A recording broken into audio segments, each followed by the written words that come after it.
Okay, questions? Favorite Christmas gift? That's it. Well, Coach, we talked about coaching against one of your proteges. Yeah, well, Coach Flores, has done a great job with the Dolphins this year, and they're certainly proved a great deal from the beginning of the year, as you would think they would. He's got a staff down there. We're familiar with a lot of those people, and quite a few players too. I know it's a hard-working group, and you can see the improvement they've made. What do they do well in offense? Move the ball and score points. Let's look at the Cincinnati game. Bill, even though this is a regular season game, you mentioned earlier that it's the playoff. Is this just the playoffs all the way through now? This is playoff mode, basically. Preparation, everything. Yeah, well, it's for us. The only game we're focused on is the Miami game, and we have an opportunity to miss a round of the playoffs. So that's our opportunity. We'll try to take advantage of it. Coach, when you guys drafted Nikhil, did you know that using him on stuff like jet sweeps and end arounds and things like that might be a skill that would translate to him in the NFL? Well, he showed good power and running skills with the ball in his hands in college. So,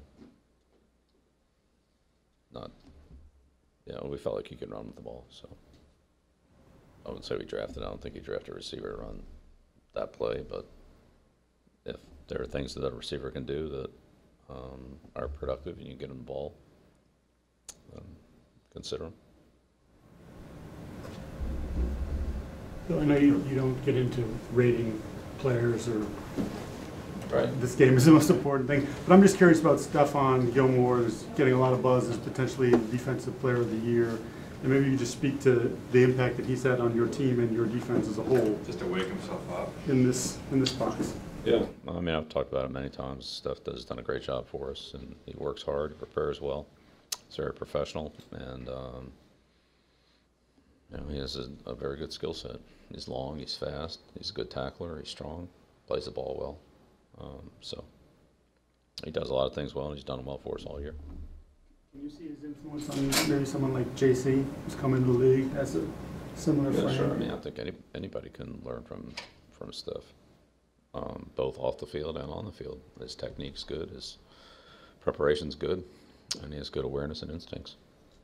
Is one of the things that you learned about him, because obviously you signed him, he was an important guy to get in the offseason when you did, but do you learn more about him in terms of the film study that I know a lot of guys have talked about, and the amount of time and preparation that he spends, and the ability to read routes before they happen, essentially?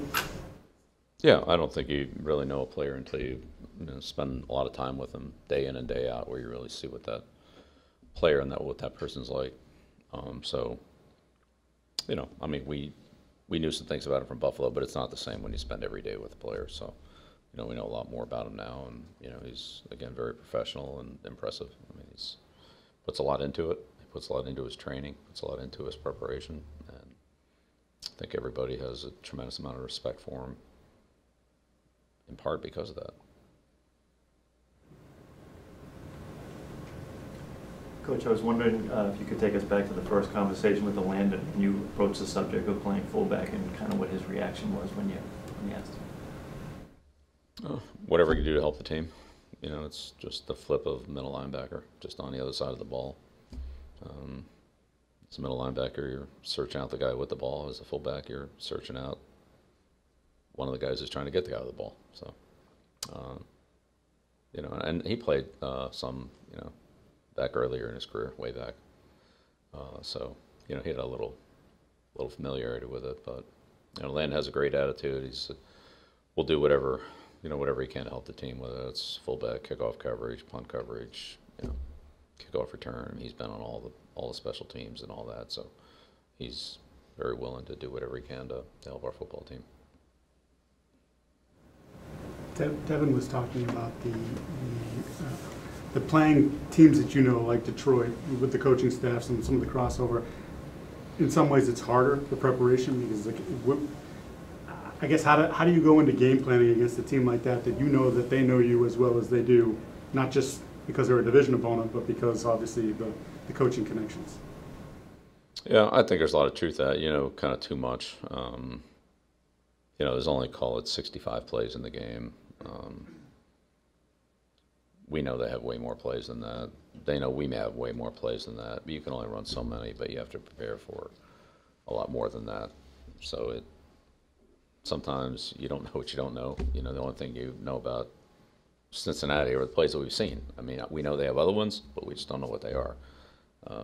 In these cases with Buffalo and Miami and Detroit, and when you know the coordinators, and you have a pretty good idea of all the things that they have, and this is what they do against this, and do you think they would do that against us, or would they do something else? Because there's more than one way to solve a problem, and then you have to prepare for 2 or 3 things. So it's sometimes that can be, it's kind of like opening day when you look at a team's from the last 16 games or playoff games, or how many games you look at them, like Pittsburgh. You go all the way back through last year's Pittsburgh games, and then preseason, they only got 65, 100, call it 160 plays total, 30, 65, 65, and 30 roughly. But you're looking at, 2,500 plays to get 160 out of. So it's way more than you could possibly get. Now, some of that's situational football, and you don't know if you're going to be ahead at the end of the game, they're going to be ahead at the end of the game, 2 minute, 4 minute, etc. So some of that is just works itself out by the situation, but you still have to prepare for it and it takes time. But certainly games like this, we know more than what actually is going to happen, and so do they. We all know, Coach, you have a special connection to Navy. Was it interesting for you seeing the midshipmen catch a ride on the Patriots plane to the Liberty Bowl? Yeah, I didn't actually see that, but yeah, somebody mentioned that to me. So yeah, it's great. Hope they had a good trip. Hope they play well down there. We've had a great year. Always supportive of Navy and Navy football. So I hope they have a great week, a great experience, and a great game. Hope they didn't leave any beer cans around the plane or anything like that, right? I don't think you have to worry about that. Bill, I know we're on to Miami, but there was a situation in the Buffalo game that I've been asked about a few times this week, and I don't have an answer for it, so I was wondering if I could just ask you real quick. When Rex scored the touchdown in the fourth quarter and Buffalo got an unsportsmanlike conduct penalty, why take the penalty on the kickoff and not move it closer to the one, potentially easier for the 2-point conversion? Yeah, well, without getting into it, I'd say because we thought that was the best thing to do. But we had options, and ultimately we took the option that we felt was the best for us. Is a 2-point conversion, could it be easier from the 2 than the 1? Because I guess you have a little more space to work with, or anything like that. Does that factor into it? I wouldn't say so, but yeah, that was part of the decision. But in the end, we, as I said, did what we felt like was best. But it was an interesting situation, and a lot of times you don't like in the Cincinnati Buffalo game, where it's early in the game, you get a penalty, now the ball's on the 1. Does that give you the impetus to go for 2 or not? This wasn't really that situation. We were really going for 2. I mean, not after a 15-yard penalty, but we would have gone for 2 most any situation. So, I mean, obviously it worked out in the end for you, but well, we looked at if it hadn't worked out, we would have looked at that too and said, okay, are we happy with the decision we made or not happy with it? And so again, based on all the things that we took into consideration at that time, I felt like that was the best thing to do. So. questions? Bill, Ivan just mentioned that part of Elandon's filling in at fullback was in his mind that you couldn't afford to give up on the all the 21 personnel stuff that you guys run, and you couldn't give up on the scheme. Was his words. I don't know if you agree with that assessment, and why is that so vital to still kind of keep as many options open from a scheme standpoint as an offense? Well, yeah, we have invested a lot in it, and that's why we had 2 fullbacks in training camp, and that's why we had 2 fullbacks on the roster. Anytime you lose 2 players at the same position, that's it's tough to have the kind of depth to sustain that. But you know, there's some advantages that that grouping gives you if you can execute it, if you can be productive in it. So, you know, we had run out of the normal options, and we looked at another option, and that turned out to work out well. We didn't know at the time how it was going to work out, so, but it's worked out. It's worked out well, so it's been good for us. Did you explore other options at fullback after Jakob went down before you turned to Elandon? Yeah, I mean, we looked at some other things. Yep. Is there not as big of a free agent pool at that position? Well, I mean, the other options are, you know, putting other players back there. It could be a tight end, or it could be an offensive lineman. And we've done that with like Russ Hochstein or Mike Williams, or, you know, other players that have done that. Then there are players that are off the roster.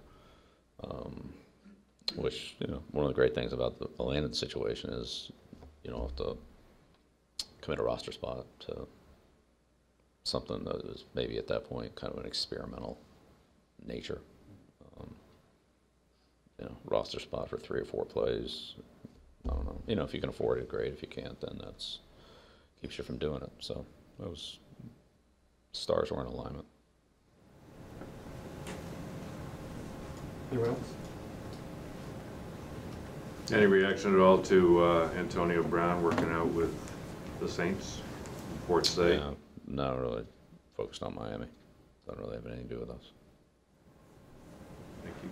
Okay. Yep. All right.